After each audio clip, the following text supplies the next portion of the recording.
बिस्मिल्लाहिर्रहमानिर्रहीम। हजरत आदम अलैहिस्सलाम के हमेशा जुड़वां बच्चे पैदा हुए सिवाय हजरत शीस अलैहिस्सलाम के। हजरत आदम के यही नेकोपाक बाज बेटे सरवरे कायनात आकाए दो जहां हजरत मोहम्मद सल्लल्लाहु अलैहि वसल्लम के जद्दे अमजद हैं, जिनको अकेले पैदा करने का मकसद ही ये था कि हजूर नबी करीम के जद्दे अमजद की पैदाइश में कोई शराकतदार न हो जाए। हजरत आदम की वसीयत के मुताबिक हजरत शीस अलैहिस्सलाम के जरिए सल्बे मुस्तफ़ा सल्लल्लाहु अलैहि वसल्लम पाक बीबियों में मुंतकिल होते हुए हजरत अब्दुल्ला तक पहुंचा। इमाम बहकी हजरत अब्दुल्ला बिन अब्बास से रिवायत करते हैं कि नबी करीम ने फरमाया, मैं ज़माना जahलियत की किसी बुराई से मतवल्लद नहीं हुआ, हत्ता कि मैं हमेशा इस्लामी निकाह से ही पैदा हुआ। और हजरत सैयदना मौला अली से मरवी है कि हजूर अलैहिस्सलातु वस्सलाम ने फरमाया, मैं निकाह से पैदा हुआ हूँ, सिफात जाहलियत से नहीं। यहाँ तक कि आदम अलैहिस्सलाम से लेकर अब तक मेरे माँ बाप कभी जाहलियत के ज़नाओ सफाहत के करीब तक नहीं गए। एक और हदीस में फरमाया, हक ताला ने मुझे हमेशा असलाबे तैयबा से अरहाम ताहिरा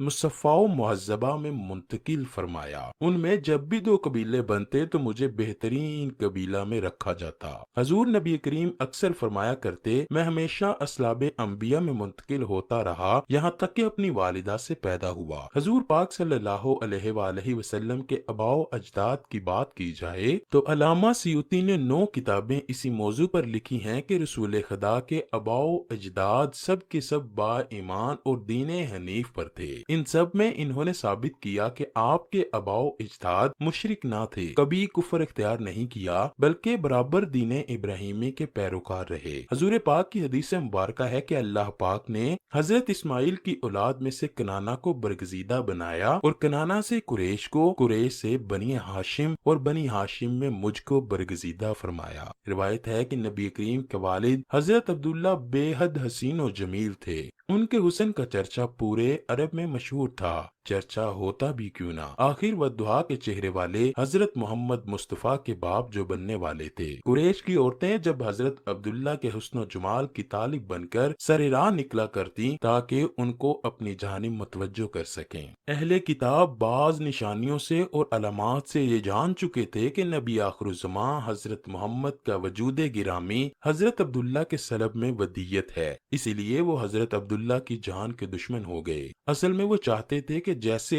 उन्हीं के खानदान में नबी होते आए हैं, अब भी ऐसा ही हो और आखिरी नबी भी उन्हीं की नस्ल से हो। इसलिए उन्होंने हजरत अब्दुल्ला को शहीद करने का मंसूबा बनाया। एक दिन हजरत अब्दुल्ला शिकार के लिए तशरीफ ले गए तो अहले किताब की एक बहुत बड़ी जमात शाम की जानब से तलवार सोंध कर हजरत अब्दुल्ला के कत्ल के इरादे से नमदार हुई। हजूर अकरम की वालिदा माजिदा के वालिद हजरत वहाब बिन मनाफ भी जंगल में मौजूद थे। उन्होंने देखा कि चंद सवार जिनकी शक्लो सूरत इस दुनिया के लोगों से मुशाबे ना थी, गैब से जाहिर हुए और वो उस हमला आवर गुरोह को हजरत अब्दुल्ला के आगे से दूर करने लगे। वहाब बिन मनाफ ने घर आकर अपने घर वालों से कहा कि मैं चाहता हूँ कि अपनी बेटी आमना की निकाह हजरत अब्दुल्ला बिन अब्दुल मुत्तलिब से कर दूं और फिर ये बात अपने दोस्तों के जरिए हजरत अब्दुल मुत्तलिब की खिदमत में पहुंचाई। हजरत अब्दुल मुत्तलिब भी यही चाहते थे कि अब्दुल्ला की शादी हो जाए। इसी सिलसिले में वो किसी ऐसी औरत की जुस्तजू में थे जो शर्फो हस्बो नसब और इफ़्फ़त में मुमताज हो।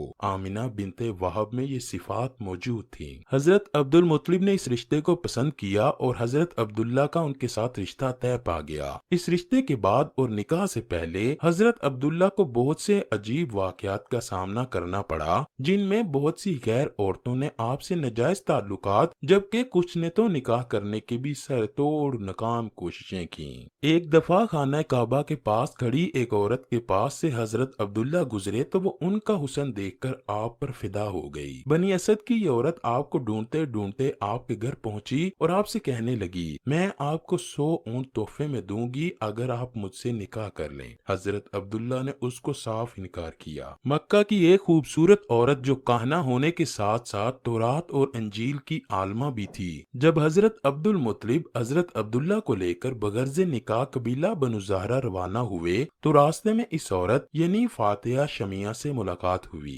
फातिमा ने हजरत अब्दुल्ला की पेशानी में नूर मोहम्मदी चमकते देखा तो फौरन सब कुछ भांप कर उस नूर पर हजार जान से फरिश्ता हो गई और हजरत अब्दुल्ला को निकाह का पैगाम दिया। हजरत अब्दुल्ला ने जवाब दिया कि अभी तो हम जा रहे हैं, वापसी पर तुझसे बात होगी। काहना कहने लगी, ए अब्दुल्ला, तुम्हें दीने इब्राहिमी का वास्ता कि जिस पर कायम हो, मेरे सिवा किसी से पहली सोहबत मत करना। ये कि उसने अपने हुस्न के जलवों और जादू से हजरत अब्दुल्ला को काबू करना चाहा, लेकिन आप अल्लाह के हुक्म से उस औरत के चुंगल से पाक व ताहिर निकल गए। कबीला बनु ज़हरा के मरहूम सरदार वाहब की बेटी और मौजूदा सरदार वहीब की भतीजी बीबी आमना की आला तरीन सीरत व किरदार के चर्चे जुबान ज़दे खासो आम थे। आप रजी अल्लाह ताला अन्हा भी हजरत अब्दुल्ला की मानिद हसीन सीरत व सूरत की मुकम्मल और बेमिसल नमूना थी। हजरत अब्दुल्ला अपने वालिद के हमरा कबीला बनु ज़हरा पहुँचे। यहाँ हजरत अब्दुल मुत्तलिब अपने लाडले बेटे के साथ हजरत बीबी आमना का निकाह की ख्वाहिश का इजहार करते हैं।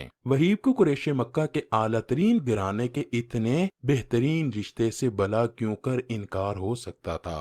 चनाचे हजरत अब्दुल्ला का निकाह हजरत बीबी आमना से हो जाता है और यूं दो पकीज़ा रूहें निकाह के मुकद्दस बंधन में बंध जाती हैं। हजरत अब्दुल्ला रजी अल्लाह ताला अन्हो थोड़ा अरसा वहाँ क़याम करने के बाद अपनी इफ़्फ़त माब दुल्हन को लेकर वापस मक्का आ जाते हैं। कुछ दिनों बाद दोबारा वही काहना आपसे मिलती है जिसने उनको निकाह के लिए कहा था। जब उस औरत ने हजरत अब्दुल्ला की पेशानी में वो नूरे मुबारक ना पाया तो चीखने चिल्लाने लगी और उनसे कहने लगी कि पहली मर्तबा मेरे पास से जाने के बाद तुमने किसी औरत से सोहबत की है? आपने फरमाया, हाँ, मैंने बीबी आमना बिनते वहाब से निकाह और ज़वाफ किया है। वो औरत कहने लगी, अब मुझे तुमसे कोई सरोकार नहीं, मैं तो उस नूरे मुबारक की ख्वास्तगार थी जो तुम्हारी पेशानी में जलवा अफरोज था। अब वो दूसरे के नसीब में चला गया।